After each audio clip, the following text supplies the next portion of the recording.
Bahaweddin mir khulal din baban gördüm Bahaweddin mir khulal din baban gördüm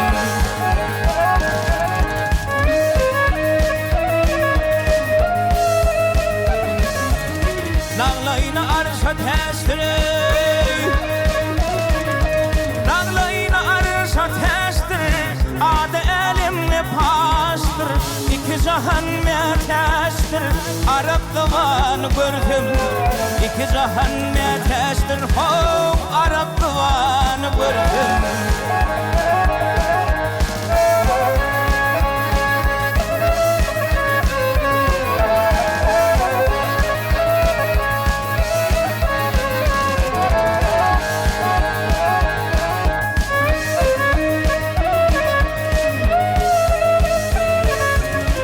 Kadir kimin çöllerde Kadir kimin çöllerde Alyas kimin köllerde Oğuz kimin dağlarda Yağışı yaman gördüm Oğuz kimin dağlarda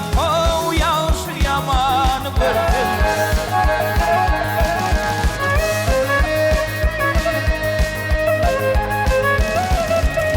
Mahtum uli coş volhay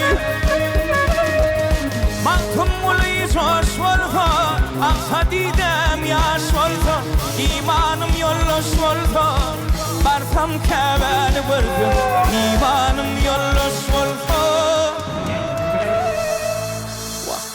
Barsam keveni gördüm